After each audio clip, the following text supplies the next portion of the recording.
The number one reason why a lot of people do not like Amanda Seales is because Amanda Seales spends way too much time talking about the people who don't like Amanda Seales. So if you're constantly, people don't like me because of this, people don't like me because of that, people don't like me because I'm light-skinned, people don't like me because I'm raised middle class, people don't like me because I speak up, people don't like me because of the, hey, whoa, yeah, people don't like me, hey, whoa. If that is constantly what you dwell on, that becomes your reality and the reality of everybody who has eyes on you. Diamonds on my body and they crystal clear. I make magic with these hundreds, watch them disappear. Big ol' raindrops up in my ear. If you gon' name drop, let's get it clear. Jessie, VVS, I just turn the water on. Big ol' flex, shit you never saw before. These niggas chasing me like waterfalls. Now, before I continue with this video, I want to thank this video's sponsor, Nurex. Nurex is a digital healthcare platform that makes it easy to get the expert healthcare you deserve at every step of your journey. We all know that everybody's journey is different, so Nurex provides specific healthcare and treatment that is personalized to you and you only. From birth control to wrinkles to dark spot treatments, Nurex's experts and licensed medical professionals are here to address your common health concerns. I really want to talk about their dermatology services because you guys know I've talked about having combination skin, more so leaning towards drier skin. I also deal with hyperpigmentation, and what I like about Nurex is when you go on the site, you're able to go ahead and address your concerns, and they also help guide you into what brands are best for your skin. Nurex offers more than 50 clinically proven dermatologist trusted treatments for acne, anti-aging, and melasma that work faster and are more effective than over-the-counter products. Nurex gives you the expert care that meets you where you are, so you can skip the making appointments and waiting in line. You can complete a medical consultation anytime you like, day or night, 24/7. Share your skin history and a few photos, and voila, a Nurex provider licensed in your state will review your health history and, if medically appropriate, will prescribe medication to you. You'll get personalized treatment and you'll get a full year of unlimited messages to Nurex. Thank you so much, Nurex, again for sponsoring this video. Taking control of your health starts right here. So go to Nurex.com/JessieWoo. Nurex.com/JessieWoo. And just so you get it right, it is Nurx.com/JessieWoo, okay, to get started, or click the link in my description box to go ahead and get started. Results may vary. It's not offered in every state. Medications prescribed only if clinically appropriate. Consultation is required. Thank you, Nurex. What's up, guys? It's your sister. Welcome back to my channel. If you're new here, make sure that you subscribe so you can join the Black Women's Tribe during Black Women's... There's so much going on. We're almost done with April, y'all. What is May gonna be? Mama, you know I love you. I love you. You know I love you, mama. Mama, you're the queen of my heart. Oh, it's Mama's Day. Mother's Day is in May. So what?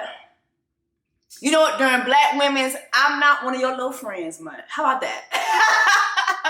So, you know, we're going to start May off early, okay? During Black Women's, I'm not one of your little friends month, okay? Shout out to all the Black women mamas out there, even though we're not in May yet. But you know what? We're going to be celebrating y'all all of May. This week starts May. And honestly, I don't know what day I'm going to be able to upload this because I'm so tired. Like, I really want to get this uploaded tomorrow. It's Sunday night.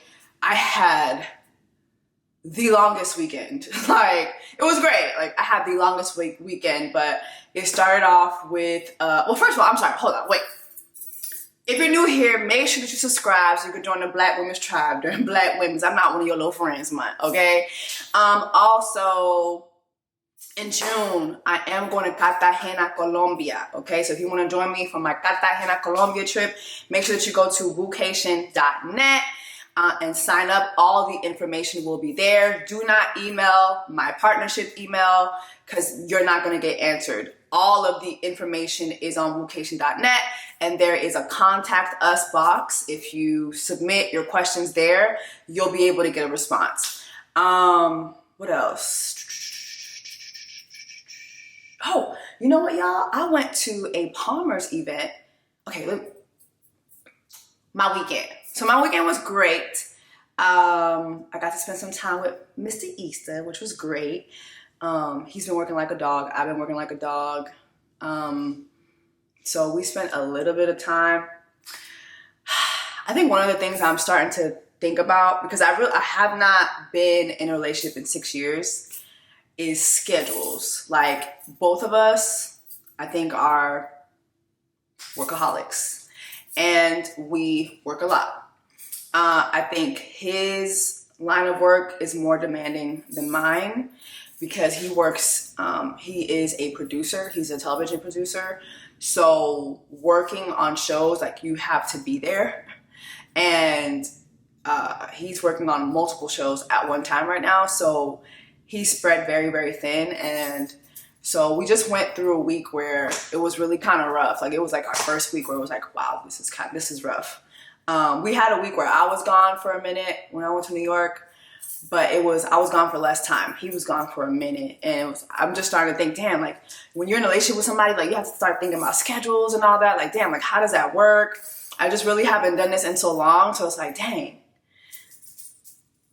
It's like a part of me that's like, ooh, is this gonna work? Like, have I ever felt like that? Like, you're working a lot, this person's working a lot. How do you balance that? But I think we've been doing a good job. We spent some time together, so that was great. I went to a Mother's Day brunch with BLK, which was amazing. They had their brunch at the Garden Room here in Atlanta, which is great. I didn't know that they had brunch. Their brunch is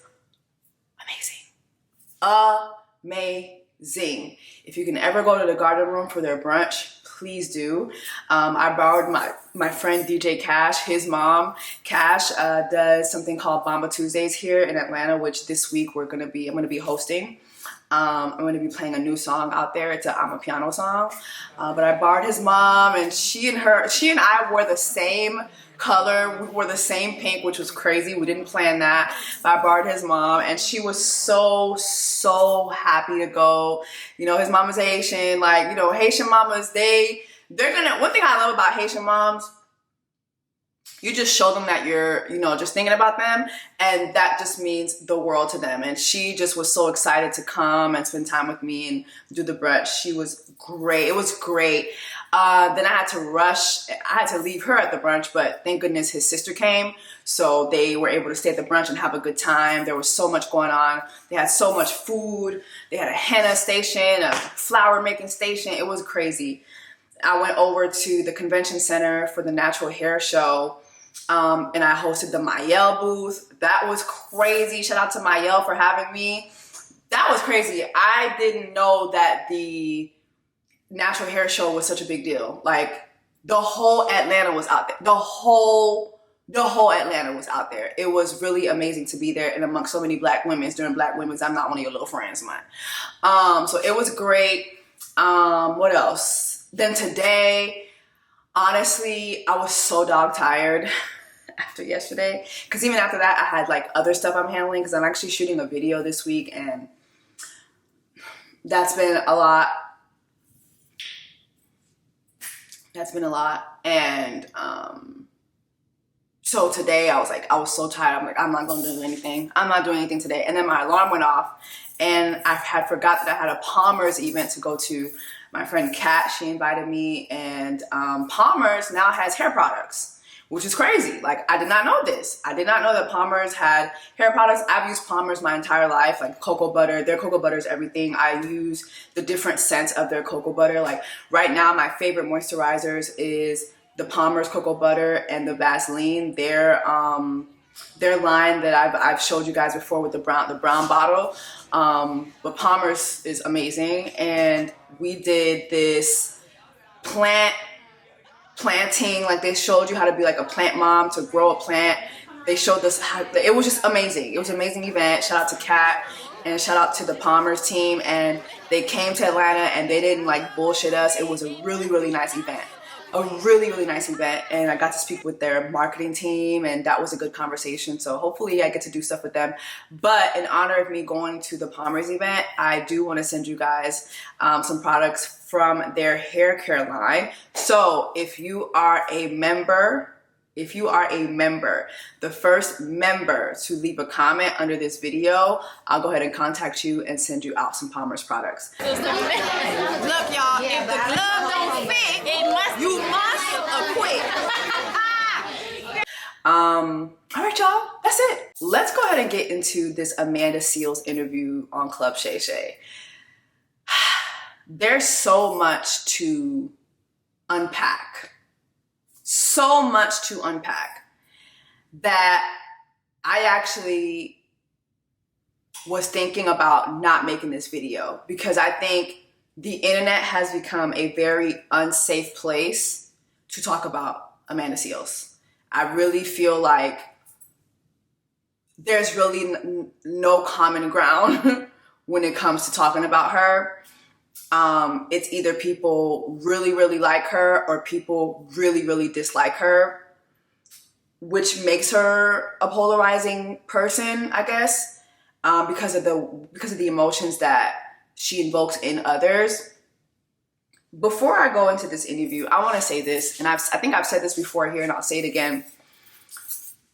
The last month, it's been really disappointing to me to see this pile on when it comes to Amanda Seales, as far as Black publications are concerned or white-owned publications that are Black people focused.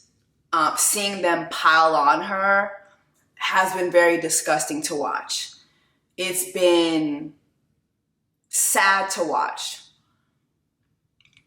Say what you want about Amanda Seales. Amanda Seales has never caused actual harm to anybody in our community. You may believe she's mean. You may believe she's difficult. You may believe she's a bitch. You can believe whatever. You may believe that she's a diva. The girl used to actually call herself Amanda the Diva. But to put multiple articles out there that will always forever be in our search engines and always be attached to her name, to put articles out there that are, I mean, for lack of better words, just degrading to her, I think it was so tasteless, so tacky, so harmful to just put such a huge light on her. It just made her out to be someone that's dangerous when she's not. She's not a dangerous person. She's not someone who is out here scamming people. She ain't out here scamming kids in Haiti.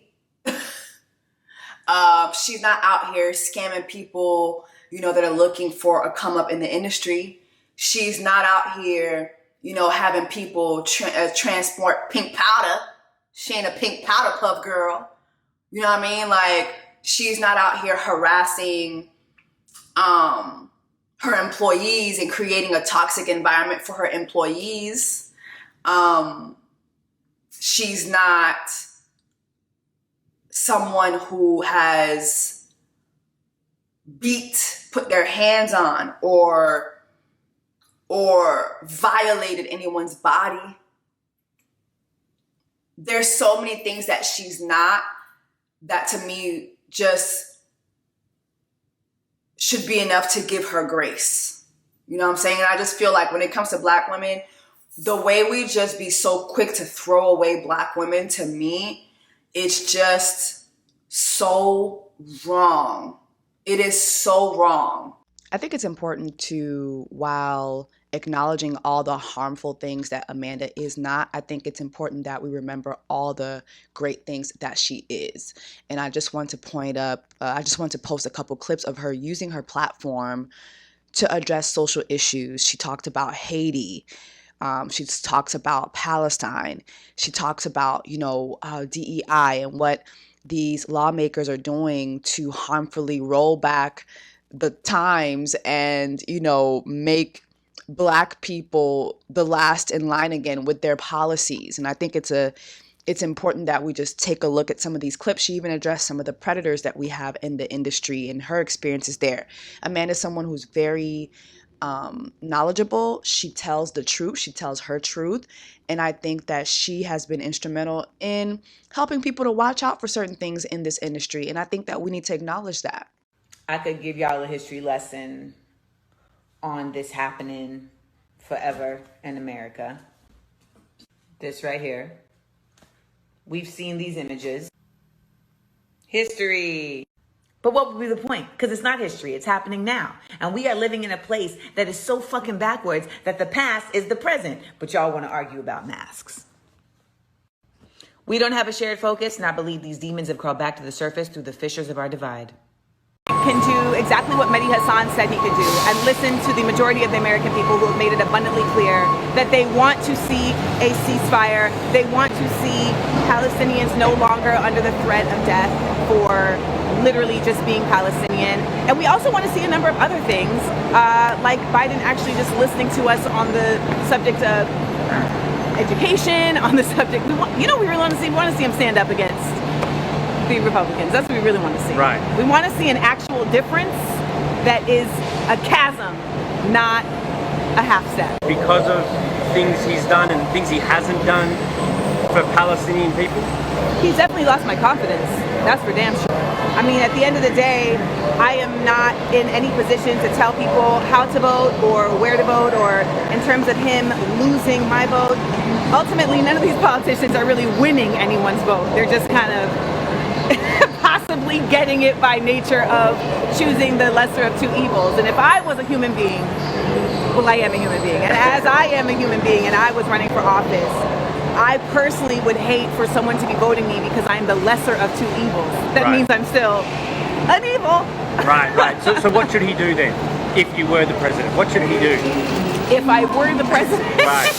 President Seals. In third grade, I said I would be the first Black female president of the United States of America. I'm sure Kamala's like, I think on a basic note, the president can... So here's some things that happened this week that you should know about. Governor Ron DeSantis wants to make it a felony if you have an undocumented immigrant in your home or car.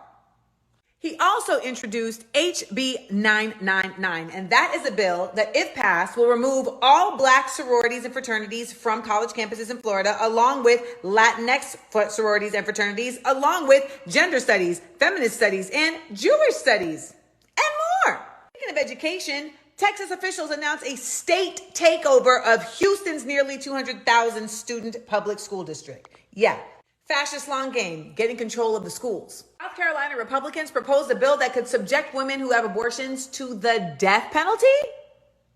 And Tucker Carlson and the Wall Street Journal tried to blame the Silicon Valley bank crash on diversity.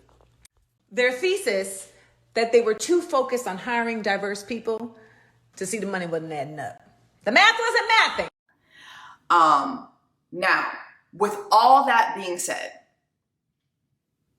after watching this interview and after watching how Amanda Seales has conducted herself after this interview, I can tell you it is my personal opinion that the number one reason why a lot of people do not like Amanda Seales is because Amanda Seales spends way too much time talking about the people who don't like Amanda Seales. Okay? Whatever we dwell on, whatever we speak life into, that is our reality. Okay? So if you're constantly, people don't like me because of this, people don't like me because of that, people don't like me because I'm light skinned, people don't like me because I'm raised middle class, people don't like me because I speak up, people don't like me because of this. Hey, whoa, yeah, people don't like me. Hey, whoa. If that is constantly what you dwell on, that becomes your reality, and the reality of everybody who has eyes on you. Amanda spends way too much time dwelling on people who don't like her, talking about people who don't like her, talking about why people don't like her. It's too much. It's too much. That is exhausting. I remember there was a time when I was constantly going back and forth with a certain group of Haitians all the time. The HMI, that's what we'll call them, the HMI. And there would be people in my comments that would say, Jess, like, you need to stop focusing on this group over here who doesn't fuck with you. We love you. We love you. And I remember I would start seeing those type of comments, especially, I had a big blowout last year with, and I've spoken about it before, but big blowout with this DJ who I never spoke to, never talked to, never met, whose team I never spoke to, never met. There was a guy who literally told me that he grew up with my father's family and knew my father in Montreal, Canada. He would even tell me, man, like, I grew out my beard just like your father. Your father was a legend in these streets. You know, I've told you guys what my father was out there doing in the Montreal streets. And one of the reasons why I always have been transparent with my father's battles is because I knew very early on, I would see how people would find your tea and expose you. So to me, you were never going to expose my daddy's being a crackhead to me. You were never going to make content out of that. I was always going to be transparent about that because nobody was ever going to make me feel ashamed about that. Ever. But this man would come to me and even tell me, don't fuck with the HMI. They're crazy. They're this, they're that. And would always ask me to do events. And finally last year, he asked me to do an event and I agreed. Flew out to New York. Went to the hotel. I go to check into my hotel. There's no hotel room under my name. I call him. The hotel room was under someone else's name, some random guy's name. Apparently, the event, they couldn't afford the room at the Marriott. But it took me 3 hours of going back and forth with him. And him kind of gaslighting me, hanging up, calling me back, hanging up. Oh, wait, I'm handling this. Come to find out, the room was under someone else's name. Because that person had a Marriott discount. So the event person couldn't even afford a Marriott room, right? Then it was, oh, pay for your own room. No. So first of all, you were going to have me stay in a room that belongs to some man that I don't know. Mind you, we've all seen stories about women being trafficked, women being killed, women being assaulted. Like, so basically you were setting me up to get assaulted, basically. And I still overlook that. Like, come fix this shit. I still overlook that. And I wait for 3 hours. After 3 hours, I fucking leave and I get on a flight back home. And it's, oh, she's a diva. She's a bitch. She's difficult. She's this, she's that. This guy goes on the internet, the DJ guy goes on the internet, never telling the full story of, no, we didn't have a room for her, right? But it's so funny as I tell this story, I'm remembering now, and I don't think I've ever said this, but as this was going down, I was at a restaurant called Apartment 4B here in Atlanta, and I was there with Issa Rae's team because we were working on the second season of the Chat Shit podcast for Rap Shit on HBO. So I'm going back and forth with these idiots online.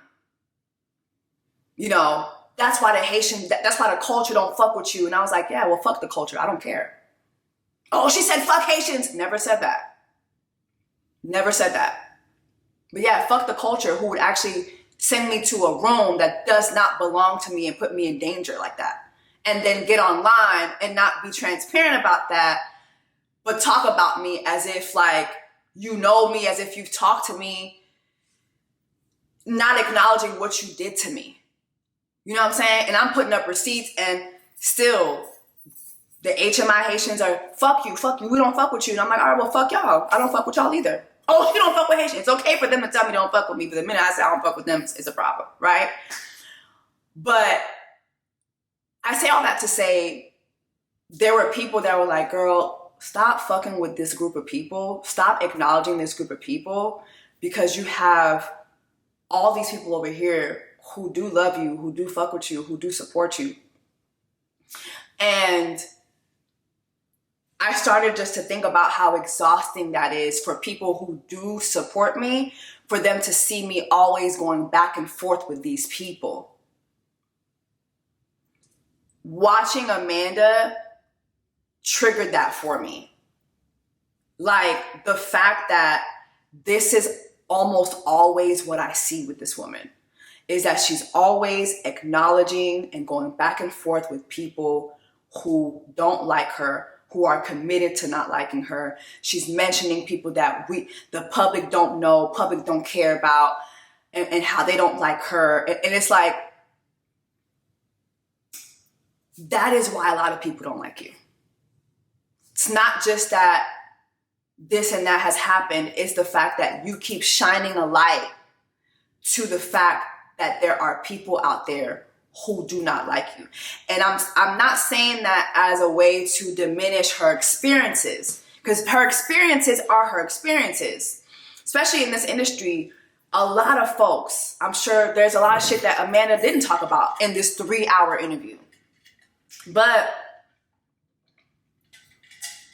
her experiences have been her experiences. And I'm not here to invalidate that. But when you keep talking about people not liking you, that opens the door for people to continue to not like you. Okay? To continue to not like you. It opens the door for that.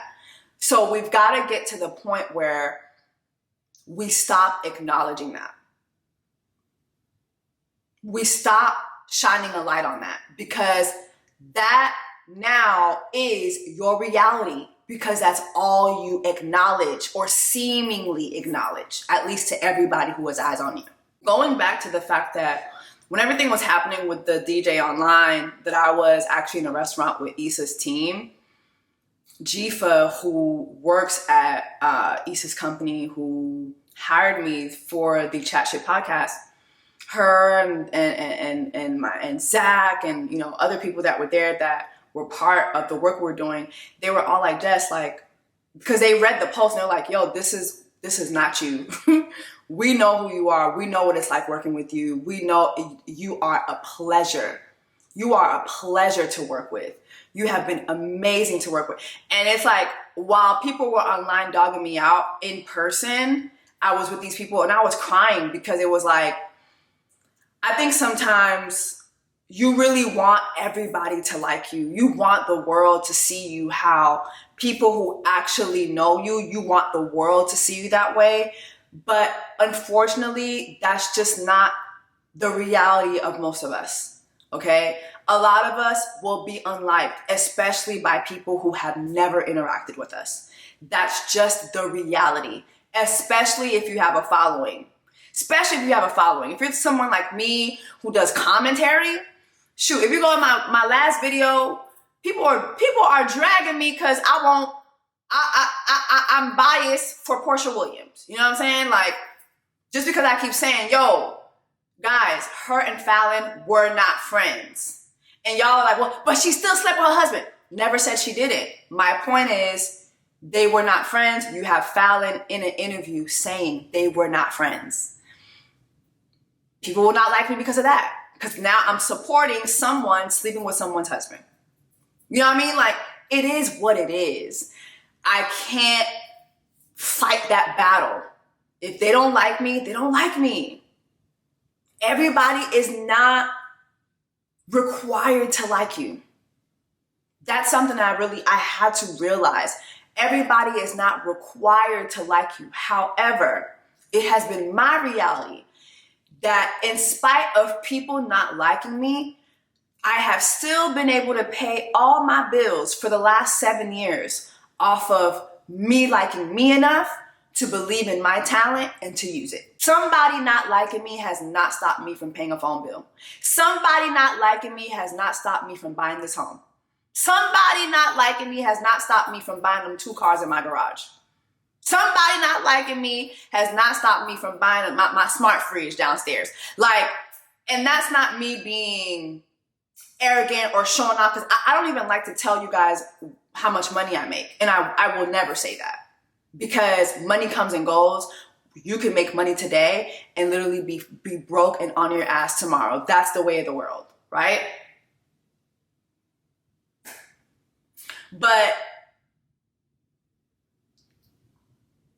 people not liking me has not stopped me from thriving and living my life the way I choose to live it. And I really want Amanda to understand that people don't have to like you. You better make sure that you like you. You better make sure that every day when you wake up in the morning, you like what you see. You better make sure in the morning when you wake up that you like yourself enough that you commit to using whatever your God-given talent is.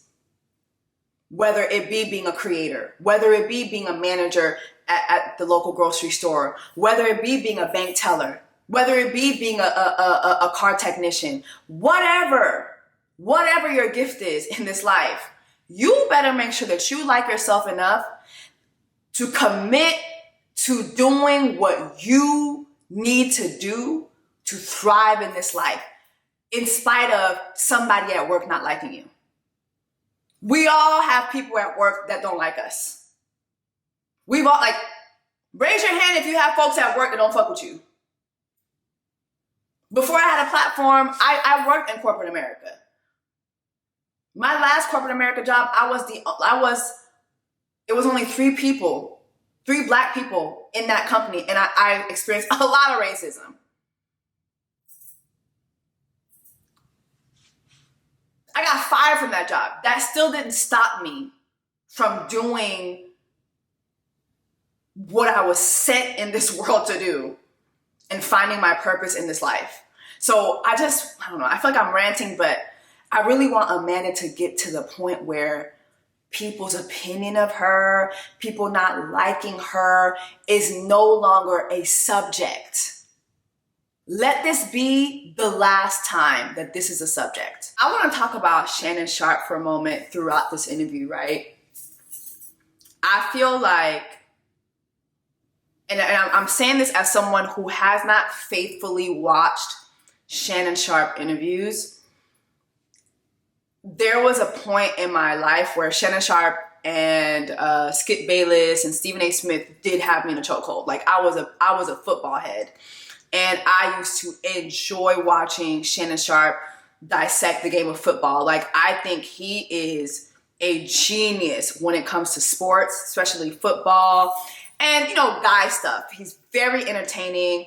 I feel like Shannon Sharpe is a very handsome man to look at. Some of y'all gonna disagree with me, but I think Uncle Shan is very attractive. He's very enjoyable to watch, in my opinion, right? However, watching him in the Cat Williams interview, I remember in my video, I said, Shannon Sharpe doesn't have great interviewing skills. And a lot of red pill guys found themselves in my comments telling me, to stay in the kitchen. I don't know what I'm talking about. It's not to get interviewed. His platform is not to interview the person. It's to give the person a space to speak. And it's like, bro, this is a podcast. It's a podcast. If you don't want to call it an interview, it's still a podcast. And in a podcast, folks are going back and forth. It becomes an interview because you're going back and forth with folks, and you're debating something. You're having a discussion at the very least. And I just felt like when he interviewed, or when he had Cat Williams on his podcast, Cat Williams did such a good job at disarming him. He would give him compliments, and oftentimes it were backhanded compliments that spoke to Shannon's inability to speak clearly, that kind of, to me, low-key called him a sugar and a jiver. There were times when I feel like he called Shannon ugly, but he didn't do it outright. Cat Williams is just really cool with his words, but he was able to disarm Shannon and just interview himself, basically. Like, he was able to overtake the interview and just interview himself. Then you had Monique, and I feel like Shannon Sharpe saw the commentary about Cat Williams and him not really giving Cat Williams much pushback. And even Cat said before he went on the show that he would watch Shannon let other comedians come on his platform and say whatever. So I feel like after the Cat Williams interview, Shannon saw that criticism and was like, okay, no, I do have to push back. I do have to ask more questions. And I kind of saw an uptick in that with Monique. But even with Monique was still able to disarm him. She would compliment him.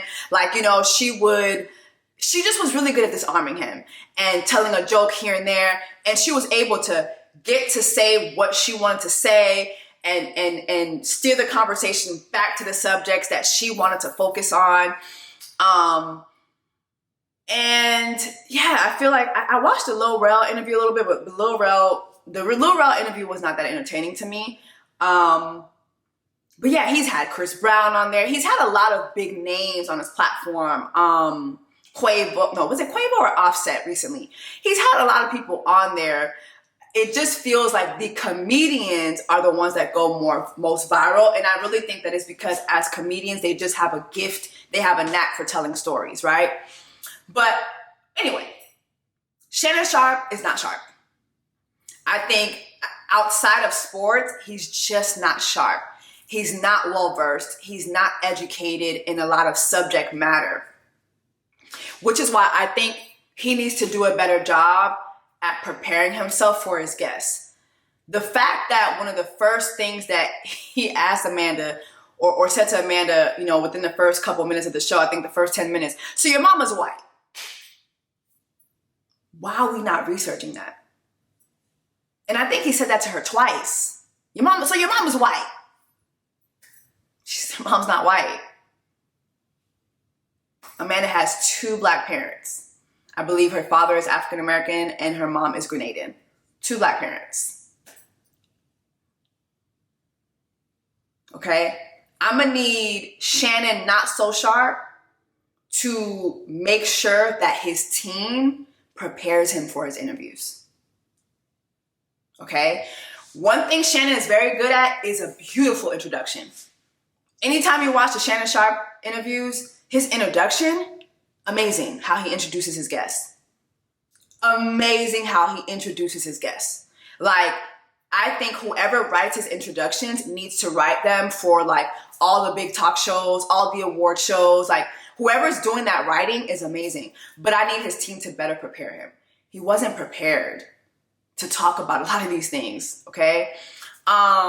The subject matter where Amanda was talking about her teacher spreading misinformation, you know, and her teacher chastising her for her correcting her, and Amanda was the only black child in the room. And you have Shannon, well, you know, I mean, where I come from, you know, kids don't correct adults, right?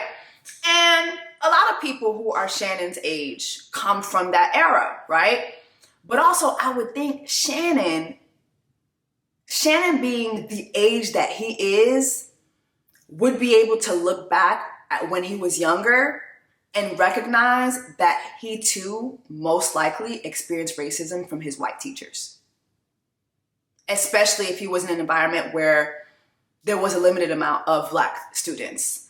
There's just a certain gaze that you get as a black child. And when you have Amanda who corrected her teacher and her teacher chose to chastise her for it, I think Amanda even mentioned the teacher lying on her about stealing, you know, like, and it was a white child that was like, no, Amanda didn't steal. And the teacher was still like, well, you're still going to get in trouble for this. Like, she was detailing racism.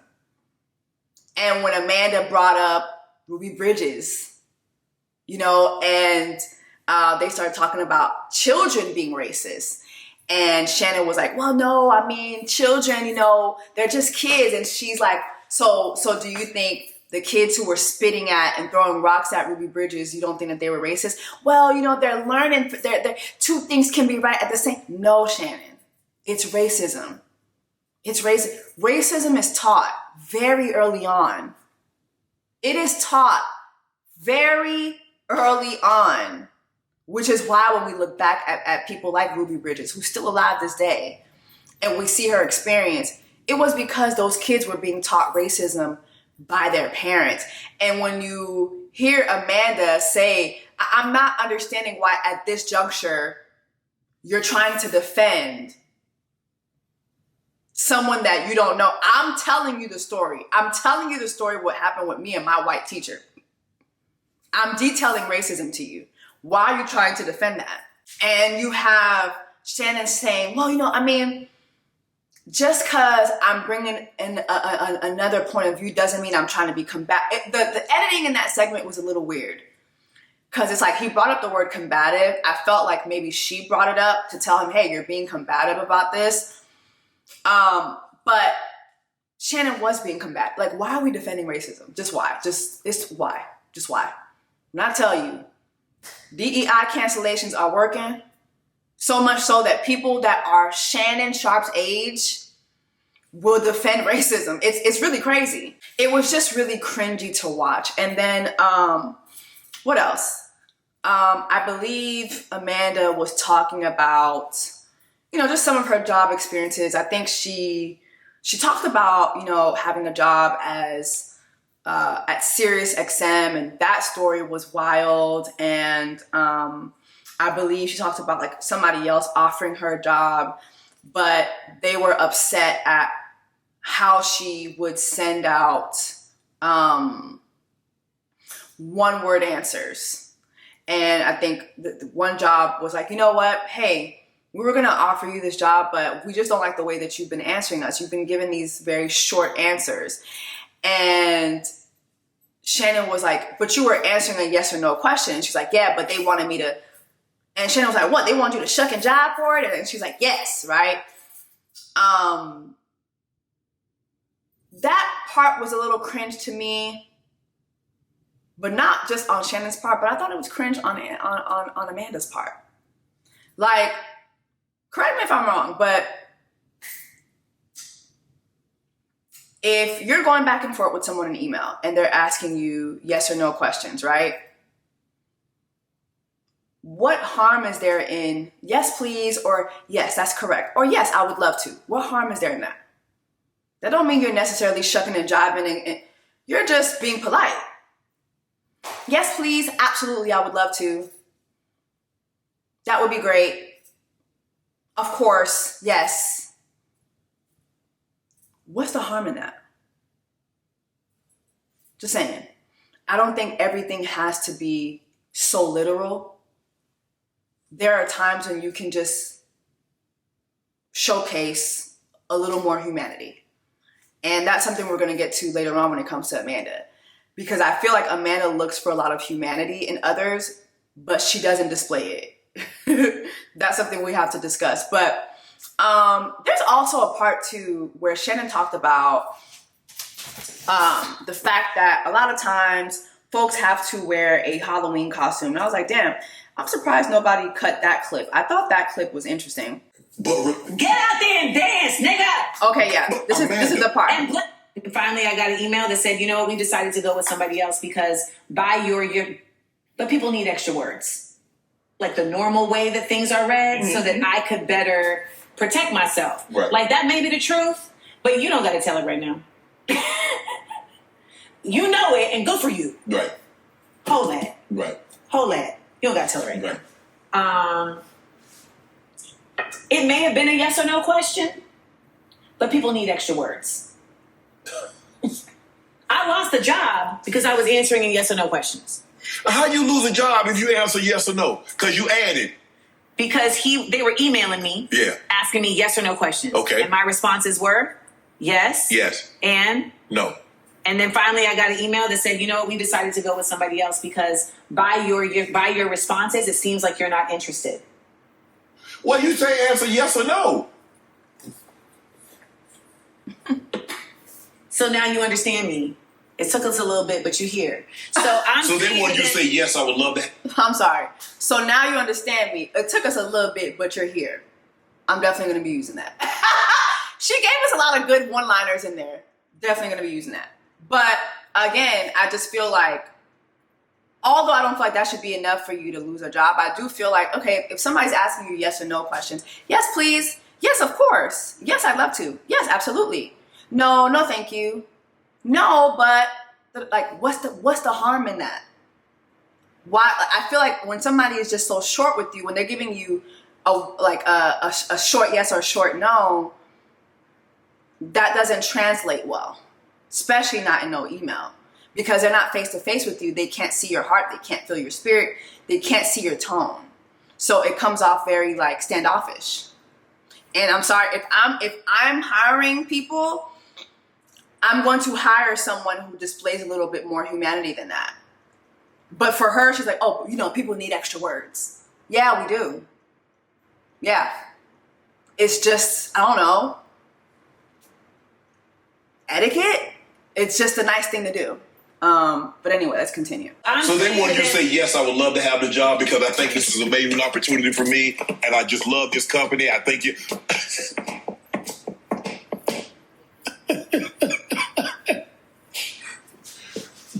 Get out there and dance, nigga! But Amanda... And black people do it to each other! Amanda, we had the conversation up earlier. And what did we say? If you understand the rules... No, but I didn't understand the rules. I'm just talking then. I didn't understand the rules. I didn't understand the rules. So I was saying that... The therapy helped you... Yes. But even still, it's like understanding the rules and like, you know, then you are who you are. Like that ends up being in conflict with each other so often. You know what I'm saying? Like you understand the rules, but you're like, in order for me to like play this game, I gotta like do a whole renovation of self that's not gonna be an upgrade.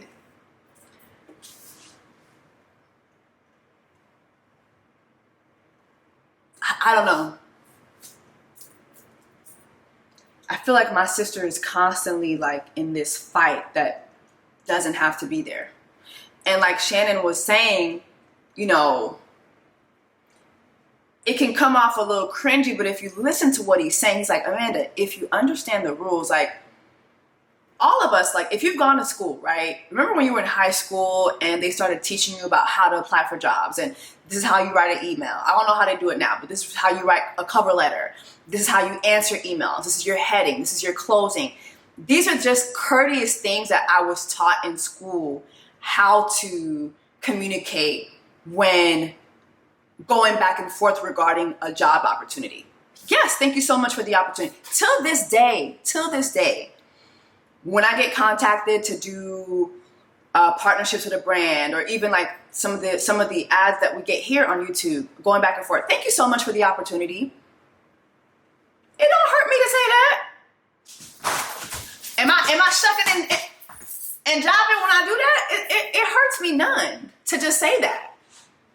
And usually they remember you for being that courteous, because a lot of people are just giving like, all right, cool. Just saying. Let's continue. It's just me really just trying to mask to become palatable to you.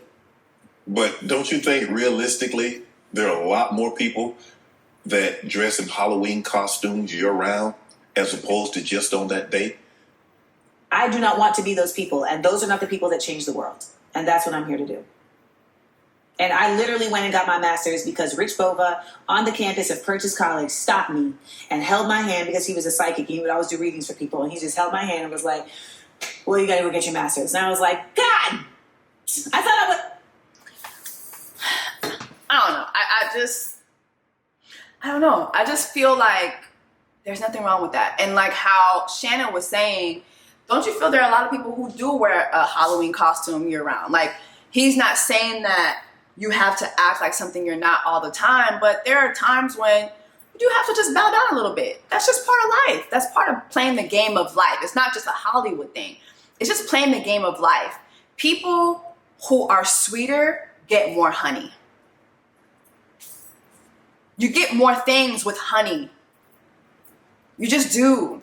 Just being sweeter and kinder. and showing just a little bit more empathy. You'll get more in life. But I wanted to talk about, she had the story about Bring On the Funny. I think she was on a show with Chrissy Teigen. She said Jeff Foxworthy, and she was talking about how her experience with Chrissy Teigen was better than her experience on Insecure. I thought that was interesting. Not to say that I have anything negative to say about Chrissy Teigen. I don't. But I thought that was interesting. And she talked about how Jeff Foxworthy, a white guy, would step in for her a lot at the job. I thought that was interesting. It made me sad that she found more solace in non-Black spaces. I thought that was sad. Later on, she talked about colorism a bit and how it took her a while to really understand how colorism worked. You know, I think as a light-skinned woman, colorism does really beat light-skinned people's ass because a lot of light-skinned people think there's such a thing as reverse colorism. And when you hear her in the interview, I appreciated her saying, no, I had to understand that there's no such thing. And even me as a dark-skinned woman, I've experienced a lot of colorism growing up. I've been colorist to other dark-skinned women because I experienced so much of it. The other day I was on a panel talking about colorism, and there was another dark-skinned woman on the panel that was saying that even till this day, she struggles with not looking at lighter skin as beauty versus her skin. And I was like, damn, do I still struggle with that? I think there's a part of me that does still struggle with that, because when you look around, light-skinned people still do, light-skinned, biracial, ambiguous looking women or people still get preferential treatment within our community and outside of our community, in other communities as well. I think he brought up her mama being white again because she said something about her aunt being with someone white, I believe. But that led Amanda to talk about the fact that both of her grandmothers, both of her grandmothers or great-grandmothers, I think one grandmother and one great-grandmother, can't remember what side of the family, whether it was her mom or her dad, but she talked about them being sexually violated and how it led to her being her skin tone. I think that that's a really hot topic. And if she were speaking with someone with more range, we could have got more understanding about her experience with colorism and her experience with, folks automatically assuming that she is half white because of her light skin, and how sometimes that can be harmful to her. Because I do feel like we know all light-skinned people aren't biracial, right? We know that. But a lot of times they're treated as such. We're seeing right now with Beyonce. Beyonce did a whole video, showcasing her using her sacred products. And now the discord is, well, she's not totally Black. That's why she has that type of hair. Mind you, there are dark-skinned women. I know dark-skinned women with the same hair texture as Beyonce. You know what I'm saying? Having certain hair textures are not always attributed to someone's Blackness. There are Dominicans who are no Black, who have nappy hair, who have coiled hair, right? And they go out of their way to strengthen it because they are anti-Black, but their hair ain't, right? So that is it's a loaded conversation to have. This interview is 3 hours long. I have so many thoughts. I don't think I'm going to go through all of them, but I will say, just for the most part, just Shannon Sharpe is not so sharp.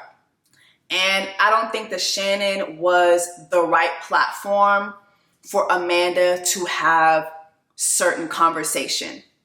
But before I go into this next segment of me talking, I want to remind you all how Amanda got on Club SHAY. Amanda went on her socials and she asked Shannon Sharpe, I believe this was back in January, to please interview her. I would love to do Shannon Sharpe's show. I think it would actually be career changing, and not just for like my career, but for the fact that in showing that even when you keep it a buck about things, even when you stand 10 toes down on issues that are global and political, that even when you align yourself with integrity and work independently, that you can still have a fruitful career. And I think that would be career changing for a lot of folks, and for expanding the idea of what a career in this industry actually can be. So, Mr. Sharpe, if you were to have me on the show, I could make myself available. This was before all the black publications and all that were slamming her. You know, even back then, she was talking about how she's misunderstood and how she wants, you know, to have a platform that she thinks it is a safe place and all that. And mind you, that just begs the question too, what do you see as a safe place? What do you see as a safe space? Because I don't know, to have the conversations that Amanda wanted and needed to have, I don't think Club SHAY was the place to have those conversations. To my opinion. Maybe some of you guys will disagree, but I don't think that was the platform to have those discussions. Okay? Especially the autism conversation. My God. Just watching that segment alone was so cringe. And it is because, again, Shannon's not so sharp, but also Shannon was not ready to have that conversation. And a lot of people are not ready to have a conversation about neurodivergent people and how they process things. But also it was kind of cringe to watch Amanda kind of lean into her neurodivergence and her autism diagnosis and make that the reason for why she behaves the way that she does. Because if that's the case, then I know a lot of autistic people. If that's the case, it's a lot of us that are autistic. Eh, we all autistic. Eh, whoa. And listen. I'm keeping it light. I'm having a lighthearted joke about that during Black Women's I'm Not One of Your Little Friends month. But let's be for real. Being autistic is not an excuse for not having empathy. And I want to get to that when it comes to Amanda. I want to say this. Initially watching this interview, Amanda Seales got so much support, and predominantly so because people saw how Shannon was just not the person for her to have these conversations with. Shannon is not sharp at all outside of sports, right? And I kind of saw the internet turn on Shannon, which, while the interview is very cringe, I think it's kind of unfair to turn Shannon into a villain here. Because again, Amanda asked to be on this man's show. Amanda has seen this man and how he conducts his interviews. Now, I refuse to believe that she went on this platform without doing her research. She went on there April 18th. She had plenty of time to do her research, right? Now, I do feel like he gave Amanda a lot more pushback than I've seen recently, but I think a lot of that came from the commentary of people watching the show, like, yo, Shannon, you gotta ask questions. You have to, So I think a lot of it came from that. But the defending racism, comments like, you don't gotta be on the spectrum to be brilliant. Because I feel like Amanda said, she feels that her father is autistic as well, and that he's brilliant. And you had Shannon say, but I mean, just because he's brilliant don't mean he on the spectrum. Like, it's almost funny how, I don't want to call this man dumb, because I don't think he's dumb, but it's just almost funny how dumb he is. let's just say it. It's just almost funny how dumb he is when it comes to these subjects, right? But anyway, let's talk about her autism and her diagnosis. So when she went on the show, she revealed that recently she was diagnosed to be autistic. Now, also in the video too, she talks about how she's just a very literal person, and that is why she feels a lot of people don't like her. Let's listen. You don't see the feelings of Catelyn Stark at the fucking Red Wedding until you watch the show, because in the writing, it is just a series of events. That is part of my autism. I speak in directs. I speak in linear spaces. I speak in literals. That's part of the reason why people don't like me neither, because I'm literal and I take things literally. So if you say to me, I'm gonna be there at 5, I'm like, why you ain't here at 5? They're like, well, I'm at 5-ish. Well, you should have said 5-ish because I was waiting for you at 5. Let me ask you this. How old were you when you got diagnosed, and did you always feel that you was different and you felt something was wrong? Well, what's today? Today is Thursday, the 18th. So 42 and however many days until I was just recently diagnosed. Okay. And this came out of this situation because so many Black women who are autistic said to me, I see you. You need to. And I've always thought, you can look at other interviews. I have mentioned before, like, I think I'm on the spectrum because I'm an 80s baby. This was not really a part of the narrative. Right. And as we started seeing more about autism and you start seeing shows about different characters, and I started learning more, like from people like Holly Robinson Peete, I'm like, this feels really like me.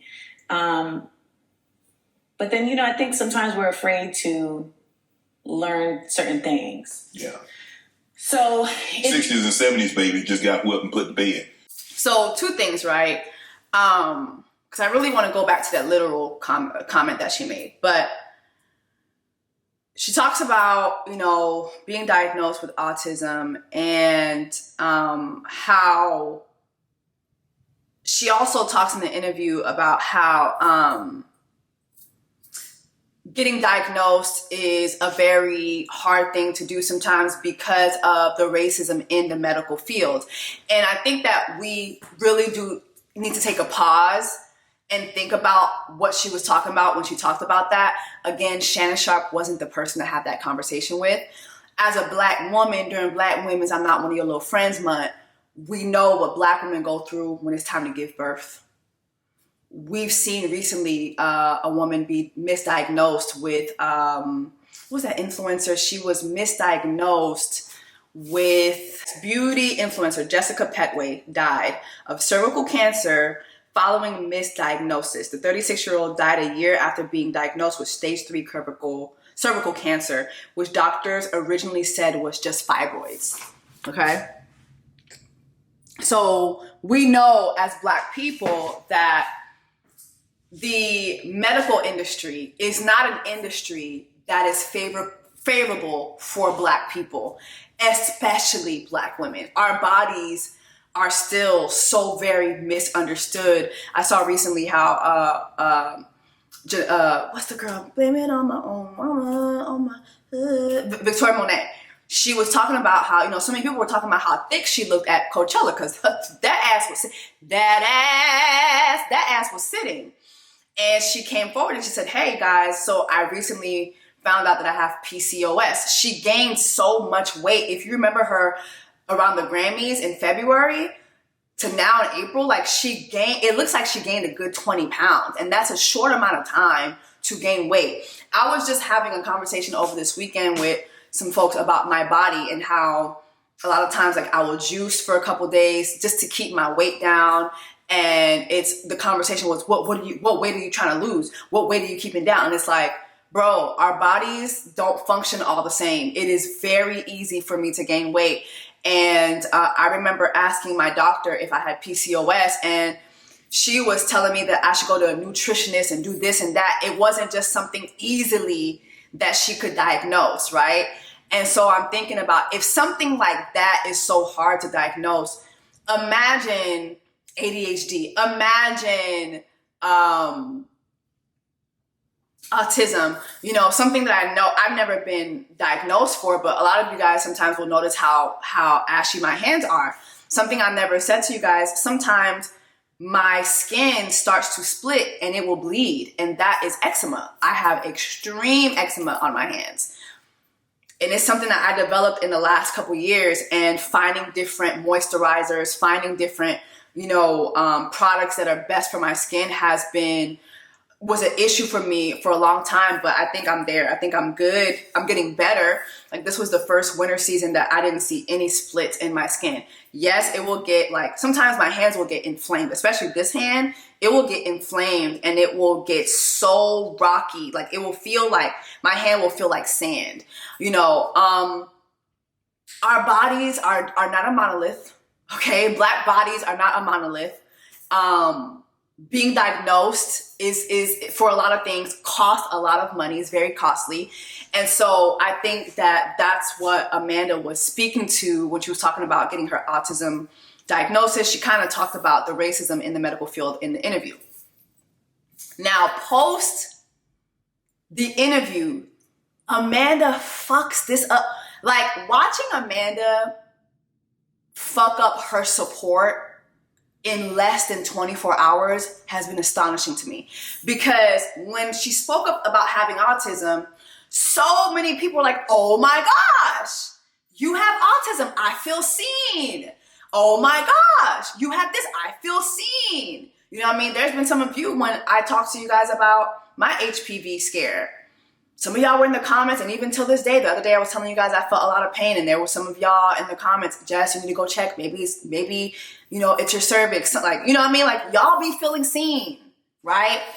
And so she was for the support of people supporting her. Like, wow, I'm autistic too. I feel seen. I'm neurodivergent. This is my experience. So many people were rallying behind her. And then she gets on live and she does this. They cut out at the end, he was asking, no, I have not been clinically diagnosed by a doctor because I'm not paying $10,000 to do that. And most people will tell you that at this age, you don't need a clinical diagnosis in that sense. And I think that's the other thing. It's like, we are so conditioned here in this nation to really only consider something in one kind of way.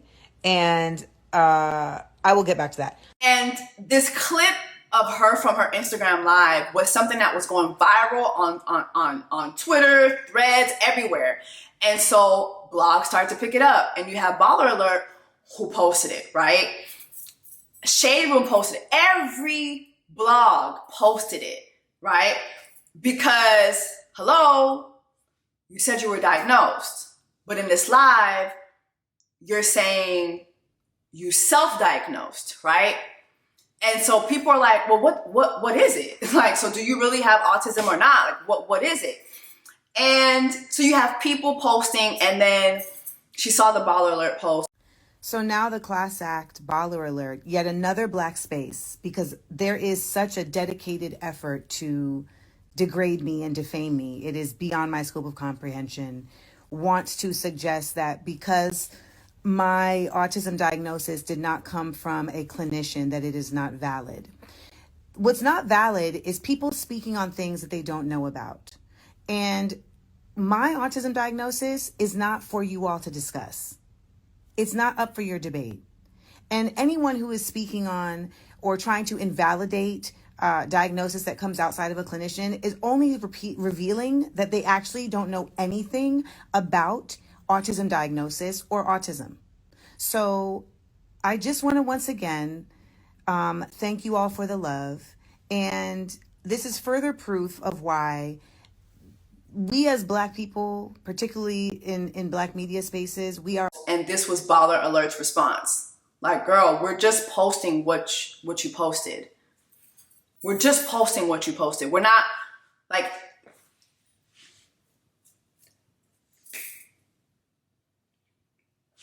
watching her go off on Baller Alert was crazy to me, because I'm like, girl, they're just posting what you said. What's the harm in just saying, hey guys, you know, based on my symptoms throughout the years, I self-diagnosed myself, right? what's the error? What's the problem in just saying that? And we're going on these rants, and now we're saying that Shannon Sharpe was undermining you and he was committed to not understanding you. This is the same guy who asked Amanda Seales for a hug, and she said no. This was at the top of the interview. He even mentioned her coming in and her being so tense, you know, like, and asking if this was a safe space. And he's like, yo, like, I want to make you feel welcome. Like, you know, like, you're good. Like, just going off on Shannon. Like, I watched her spend the day that the interview dropped and the entire weekend going off on Shannon Sharpe. And again, he may not be the brightest, but turning him into a villain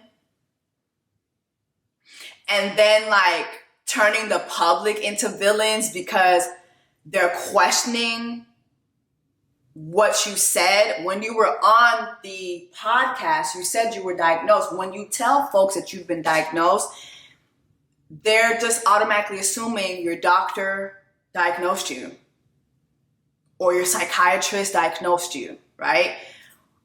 What is the problem in just saying, hey guys, based on my symptoms, you know, my mother, you know, sharing some things with me about my upbringing and all the symptoms that I displayed to her, because she touched on that. She said that her mom saw a lot of autistic symptoms in her as a child. What's the problem in just clarifying that and saying, I self-diagnosed. I'm sorry for the confusion. What's the problem in just admitting that you misspoke?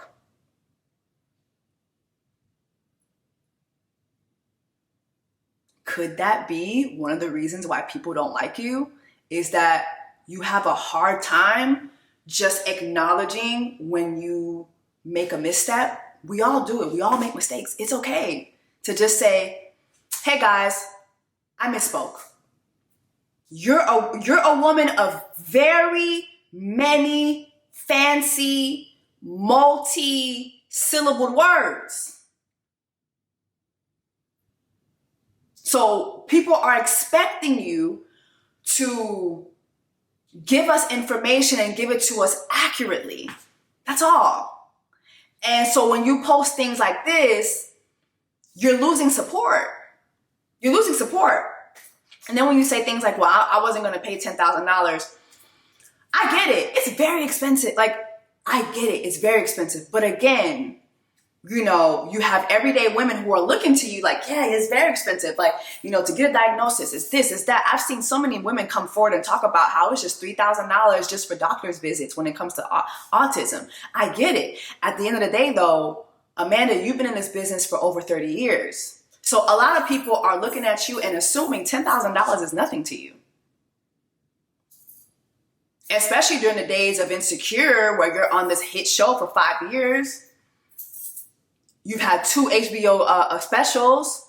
You're always on tour. So people, you know, with the Smart, Funny, and Black, so people are assuming $10,000 is nothing for you. Just saying. Just saying. What is the problem with just clarifying yourself? Like, that this is gaslighting.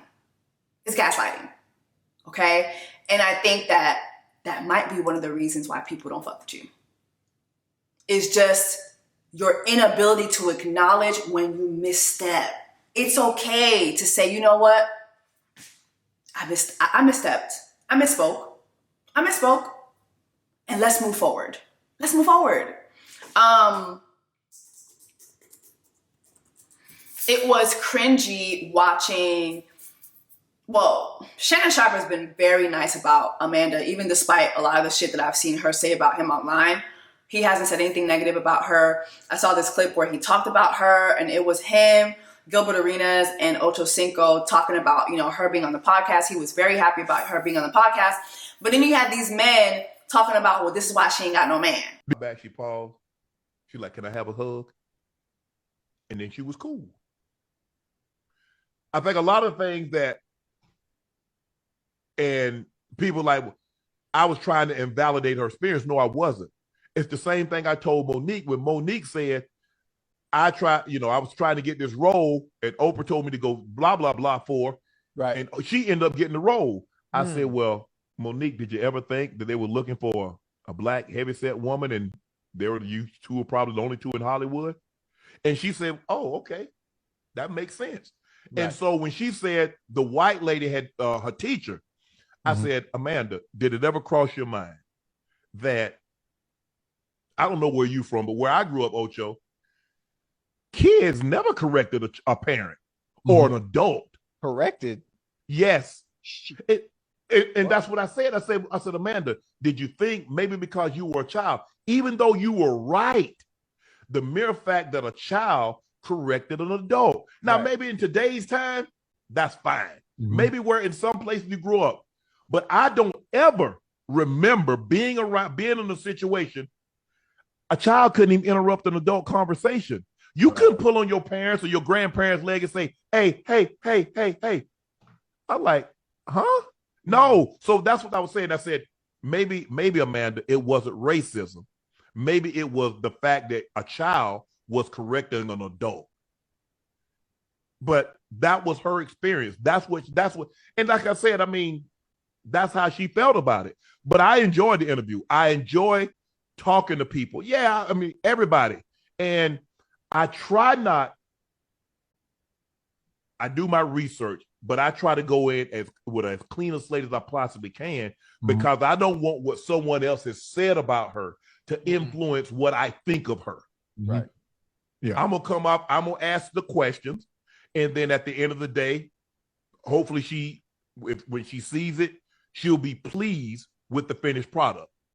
But I ain't got no problem with Amanda Seales. She was great. She's very funny. She has, and I do believe some of the people have done her wrong. And I think a lot of, because that's what you deal with. We all go through it.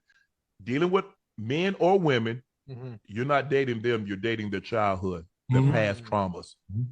That's what you got to get past. So I'm excited. I was excited to have her. She was great. She taught me a lot of things. But she's highly educated. She's real versed. She can sing. She's a comedian. She's a writer. She's highly educated. She's real versed.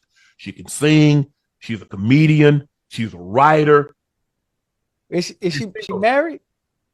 No, she's not married. She's not married. The same day, huh? I mean, yes, I'm listening to you list all the qualities that she has, and I'm just curious if she was married, because that sounds like that's a great catch for someone. Yeah. No, that sounds like some flaws for some for men, because as educated as she is, right? Yeah, she's there's a standard of a man that she's looking for, right? Yeah. If it's not on the same educational level as her, she's going to down on. And if that is, if they're more educated than her, then they talking down to her. Right. So these are the type of women. Mind you, these are three men who are unmarried. You have Ocho Cinco, who I love you, Ocho. Ocho Cinco's from the crib.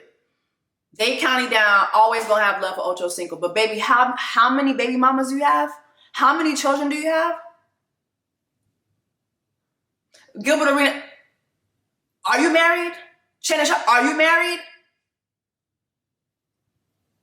Why is it that we don't put more requirement on men to be smarter and stronger in order to be able to deal with women who are intelligent, who do have their own personalities, who own who they are? Like, why is it always a thing where a woman being outspoken is seen as threatening to a man's masculinity? Like, you men gotta stop being bitches. We're in 2024. Like, what? Like, we need to start sending men back to war. That's the problem. These men got microphones. That's the problem. Unplug the microphone. Unplug the microphone. Unplug the microphone and send these niggas back to war. Unplug the microphone and send these niggas back to war. Unplug the microphone et puis voyez yo à la guerre. Send them on the front lines.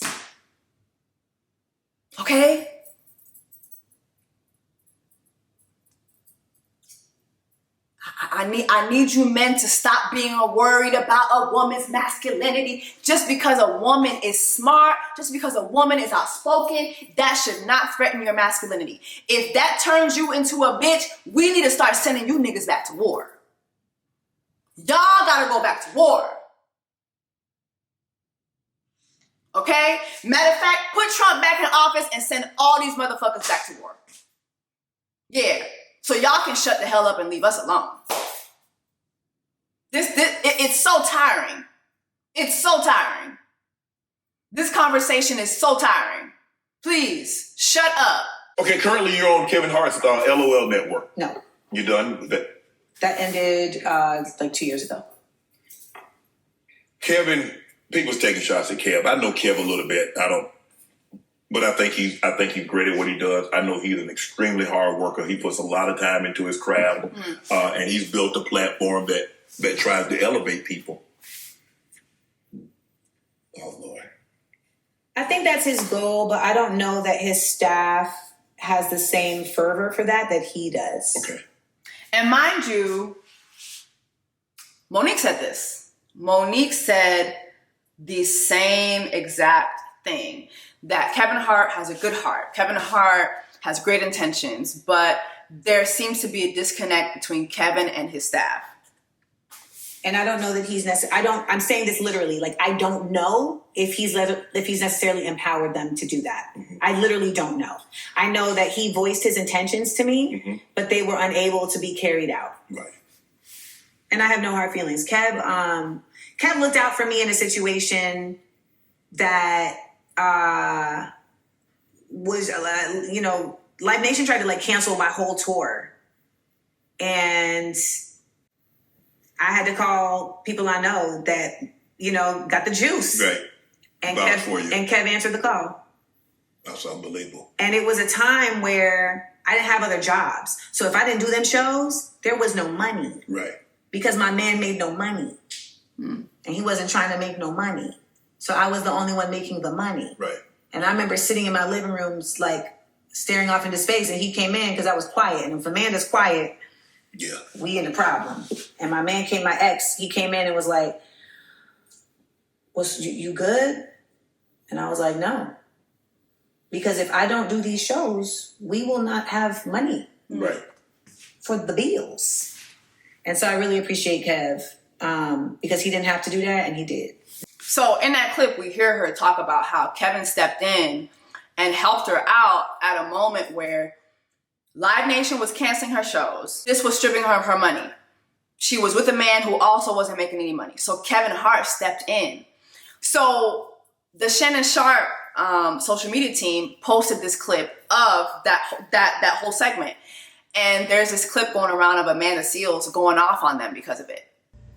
Kevin Hart saved Amanda Seales and her ex when they weren't making money. I went on this show because they said it was a safe space. And I'm genuinely just disgusted. Like this right here, this is Club SHAY. It's Club Mess. And I went on this show because I saw the way that it was a safe space for folks.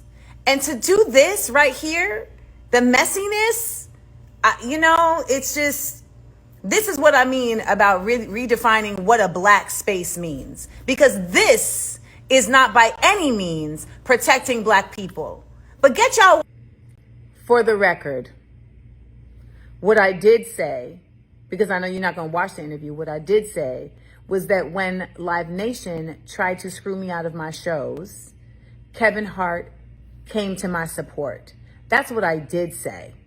And it's very important to point out that this is not a situation where Amanda and her ex weren't making money and Kevin Hart. No, I didn't get any money from Kevin Hart. What I got was the support of a fellow comedian and a brother. Shame on y'all. I had to call people I know that, got the juice. Right. And Kev answered the call. That's unbelievable. And it was a time where I didn't have other jobs. So if I didn't do them shows, there was no money. Right. Because my man made no money. And he wasn't trying to make no money. So I was the only one making the money. Right. And I remember sitting in my living rooms, like staring off into space, and he came in because I was quiet. And if Amanda's quiet, Yeah. we in the problem. And my ex, he came in and was like, you good? And I was like, no.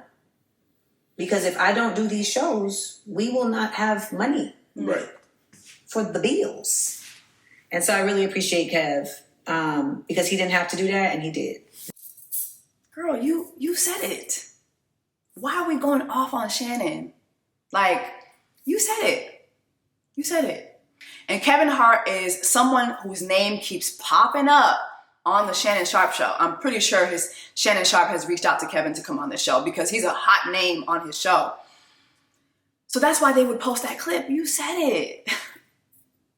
Like, Amanda,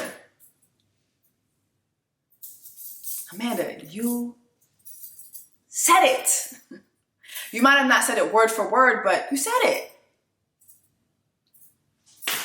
Another part of the interview that I liked was Amanda talking about doing the BET Awards and how 2 days prior, I think 2 or 3 days prior to the actual show, she was told she would have to do the entire show from her home, and that it was her and her dude that she was sleeping with at the time, some old reliable who was just happened to come to her house that weekend because they was going hunch. He turned into the technician for the show, and she had to do her own hair, her own makeup, and this man was putting the wires together, and she talked about how he was outside, like, you know, bragging about saving the BET Awards. She's like, yeah, let him tell it. He said he saved the BET Awards, and he did, girl. He did. He did. The same way we want to give you your props for hosting it, because Amanda Seales did a very good job hosting the 2020 BET Awards during the pandemic. A fantastic job. We didn't know that it was her old reliable in the background screwing up everything and doing everything. Like, that's crazy that they did that way. She talked about getting him a check for it, which was great. But, you know, the same way we want people to recognize us, Amanda, it's okay to recognize that man. That man did say the awards. Both of you guys did. So kudos to both of you. All right. So I really debated talking about this part of the interview because I've worked with Issa Rae. You know, Issa took me to Miami for ABFF 2 years ago. I did 2 seasons of Rap Shit's podcast, Chat Shit. I've had such an amazing experience with Issa's team. Jifa, who's out there, who hired me for the podcast. So I felt like I would be very biased. And in my last video, I saw so many comments about, your bias is showing, your bias is showing, your bias is showing, especially when I was talking about, Portia. So I debated addressing this. So here's what I'll say. Let's go back in the interview and listen to Amanda talk about her autism being the reason for her being a literal person and not someone who addresses a series of events based on her feelings. Yeah, when I recount a story, I want you to notice this when I recount stories. I very rarely include my feelings. It's never, I felt that this person did this. I thought that this person did this. It's like reading Game of Thrones. He's gonna give you this, he's just giving you the sequence of events. You don't see the feelings of Catelyn Stark at the fucking Red Wedding until you watch the show, because in the writing, it is just a series of events. That is part of my autism. I speak in directs. I speak in linear spaces. I speak in literals. I wanted to bring this up because when I look at what she was talking about with her experience on Insecure, right? And having to deal with Vanessa, Issa's publicist, and her saying things like, Issa didn't protect me, Issa didn't empower me. I think about this moment in the interview where she talks about she's a literal person. Issa was being a literal person to you too. Like, have you guys ever been around a female Capricorn? And not to make everything a sign, but I have a sibling who was a female Capricorn. When I tell you it's not about feelings, it's literal. And when I look at the way she said Issa communicated with her, I'm like, so Is that not how you said you communicate? You said you deal in linear. You don't deal with feelings. You don't deal with how somebody made you feel. You deal with linear. That is exactly how Issa Rae dealt with you, according to her story. You're having this problem with her publicist, and Issa literally told you, this is none of my business. Y'all fix it. Y'all get on a phone call. Y'all fix it, and don't bring it to my set. Point blank, period. Am I going to have issues on my set? No? Great.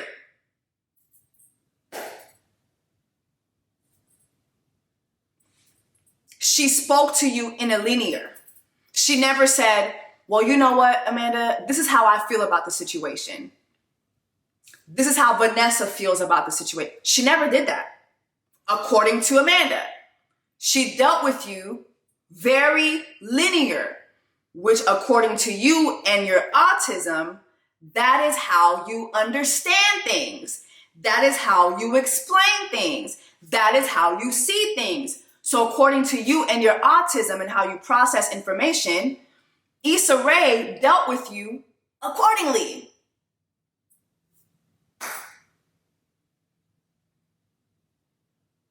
Tell me if I'm wrong.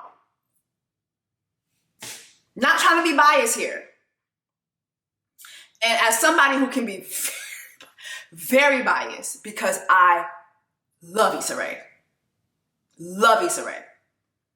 I'm going to take this at literal value. Amanda said she deals literally with things. She doesn't include her feelings. She doesn't have to share her feelings. She doesn't think about which is why too, when you think about it, it's like for a person who's so literal because of their autism, you look for a lot of empathy, but you don't showcase empathy. It's kind of like the incident when she talked about, the revolutionary nigga, right? She talked about the revolutionary nigga on set. Some guy in the background, some guy that works, in the background of the show.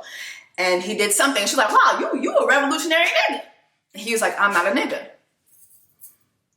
And she said, okay. Right?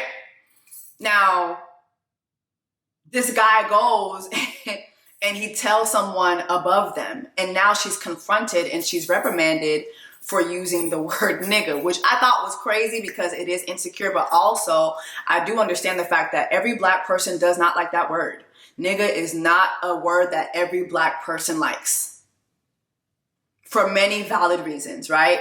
I would have preferred for him to say, I'm not a nigga, please don't call me that, and I would have also preferred for her to say, you know what, I apologize. Right? But even in that situation, you have her saying, okay.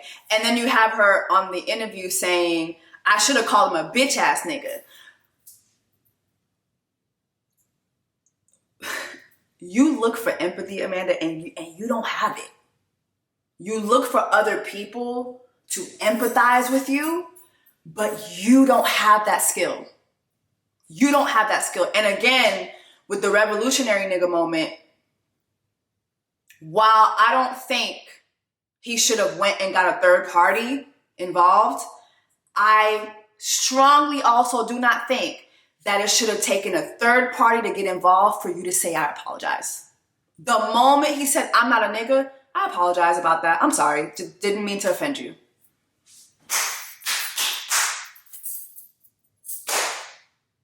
But remember, you're a literal person. You deal literally. And so now it's a problem that Issa is dealing with you the way you're saying that you deal with things.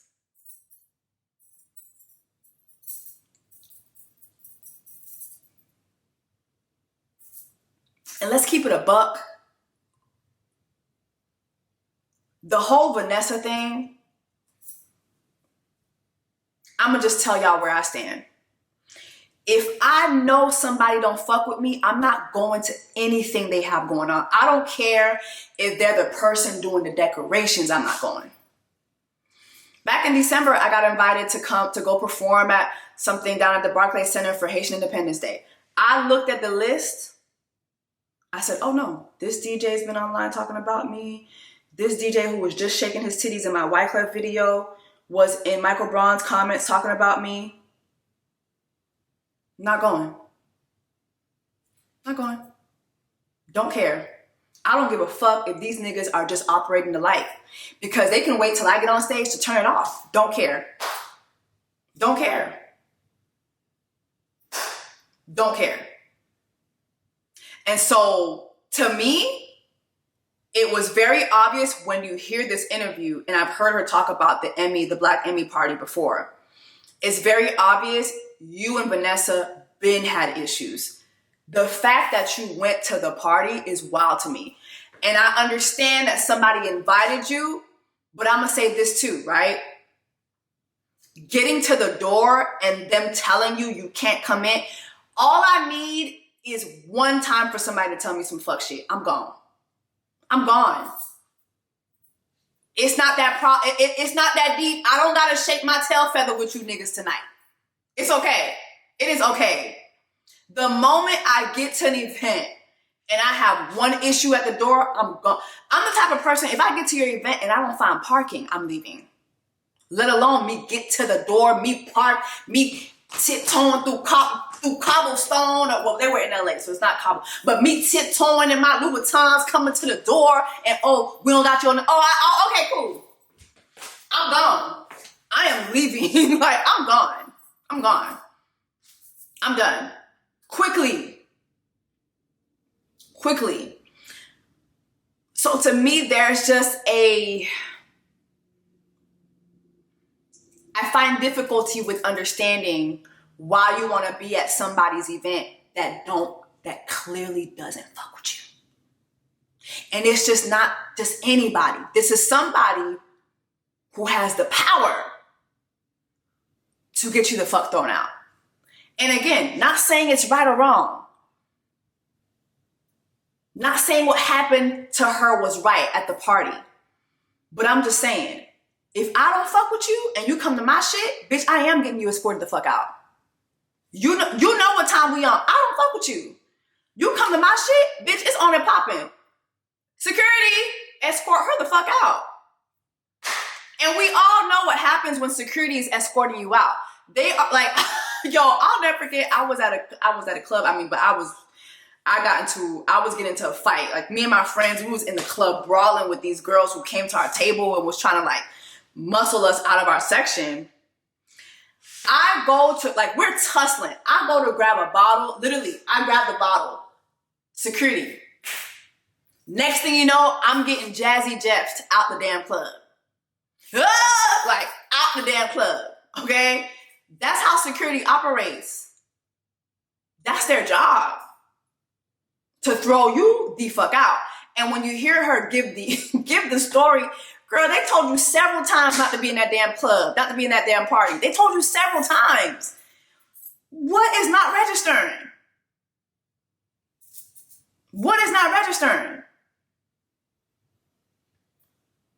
What is not registering? And just, I don't want to do too much. I don't want to say too much on the Issa part, but I'm going to say this. The discord that I've seen online because of Amanda's Issa story has been very alarming. To even allude, now I'm talking about the discord, to even allude that Issa Rae doesn't empower other Black women is ludicrous. It's ludicrous. I've had 3 jobs at that company.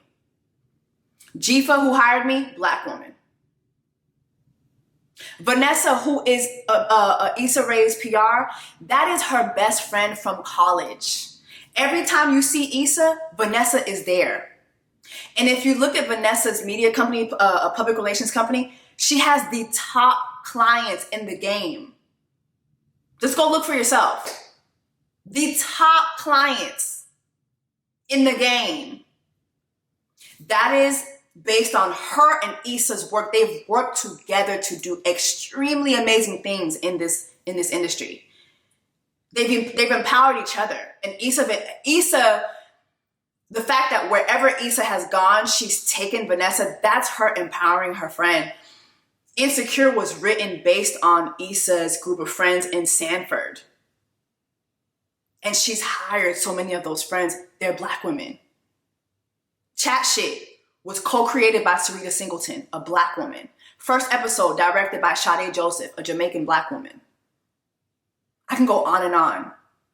Issa Rae and empowering Black women, those two continents, they meet. They meet. They meet. Okay? And while I'm sorry for Amanda's experience, it begs the question, well, how did they experience you? Amanda, everybody is not going to show up for you exactly the way you want them to. And it doesn't make them a villain. It doesn't. Yes, Shannon Sharpe is not so sharp, but it doesn't make him a villain. He wasn't coming for you in the interview. He wasn't interrogating you. That man is still learning. He's still learning. And you asked him to be on his platform, knowing that this is not a man who has the range to speak on the things that you have the range to speak on. There has to come a time in life where we just have to own our shortcomings. And that doesn't make us a villain either. It makes us human. It makes us human. I watched Amanda Seales burn every bridge in 3 hours. Every bridge that you've built in the last 30 years, I watched you burn it all in 3 hours. And I saw you go online and celebrate the fact that you burned every bridge. If that was your goal with this interview, you succeeded.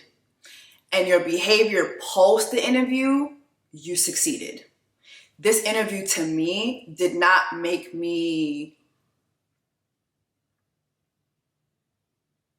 necessarily like Amanda more. I've always liked Amanda.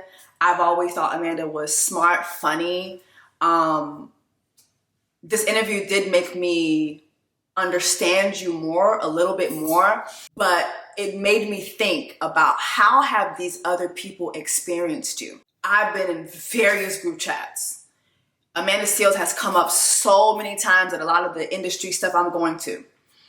And I've heard stories from people who have experienced Amanda. And their experiences were not pleasant.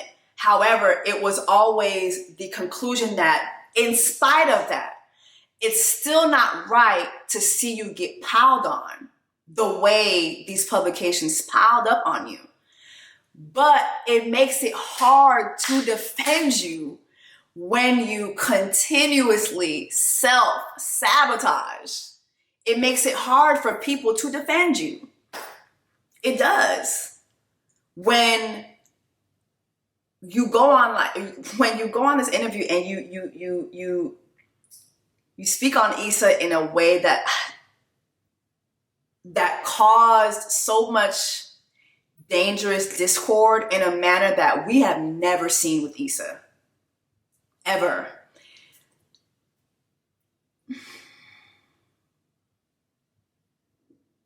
It just makes it hard. It makes it hard to defend you. And you know what? Amanda Seales is probably somewhere like, I don't give a fuck, don't defend me, which is fine. Then don't ever come online again and talk about how nobody likes you, these publications don't invite you anywhere. Don't ever do that again. Ever.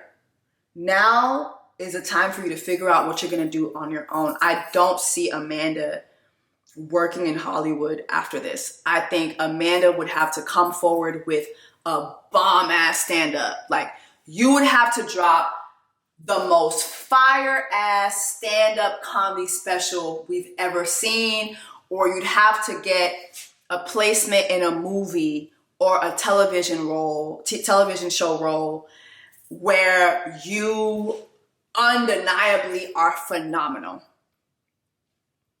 and you leave everyone breathless. I don't see that happening.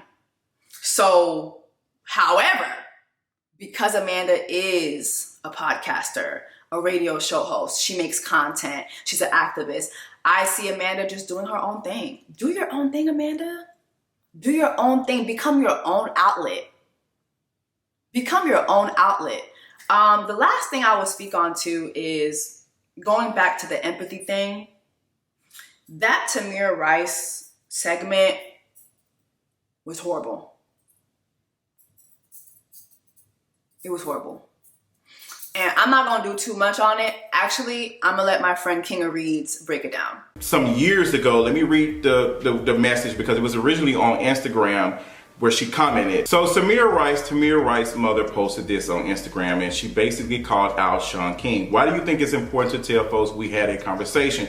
Well, we talked and everything was said was very toxic and uncomfortable for me to hear that you raised additional money and then said you did not want to bother me. Personally, I don't understand how you sleep at night. I never gave you permission to raise nothing. Along the United States, you robbed me for the D of my son. You gave me a cop and donut conversation. All lies, Shaun. Please stop thinking we on the same page. As a white man acting black, you are an imposter that cannot be trusted. My son, 12 years old, and DOJ needs to reopen his case, period. Tamir, human rights was violated. Why would you so ever make it about you? You are a selfish, self-centered person, and God will deal with you, white man.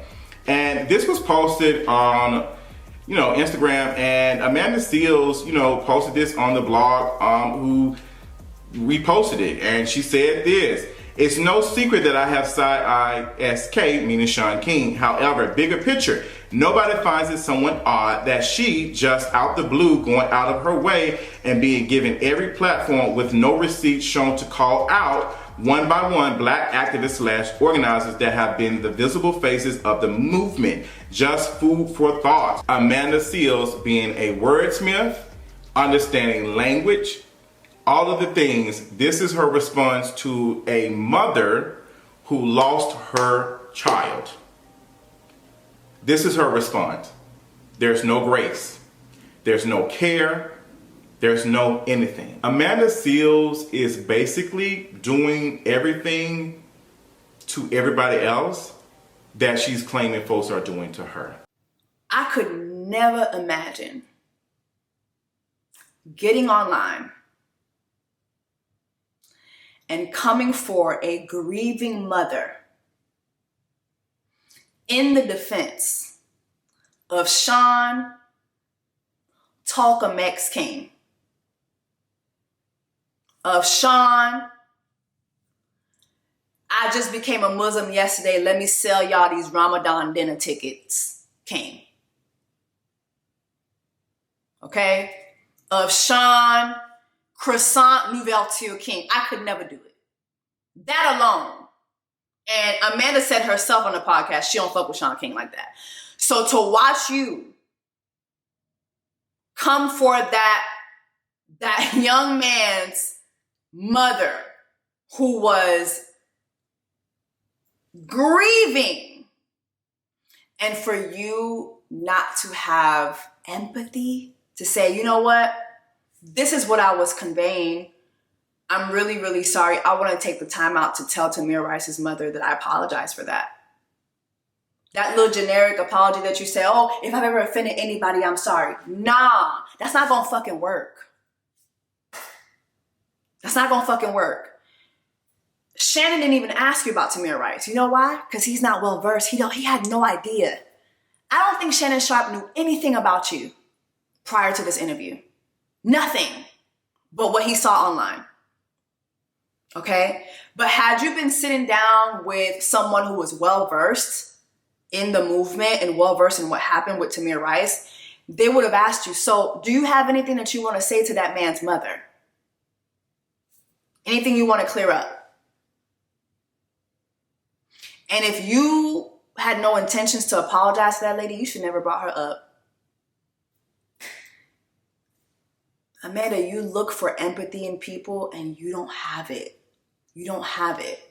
And that's really strange because you're a Cancer like me. You're a Cancer like me. Like, we're very empathetic to the point where we be taking up other people's battles. Like, and that's something that I've had to stop doing. Like, let me stop. You know, every battle ain't for me. Okay, that battle is the Lord's. Okay, what you going through, give it to the Lord, not me, right? But just watching you just be so unempathetic to that lady, it just was, this interview to me was cringe. The entire interview was cringe. The entire interview was cringe. I don't know what the goal of this was.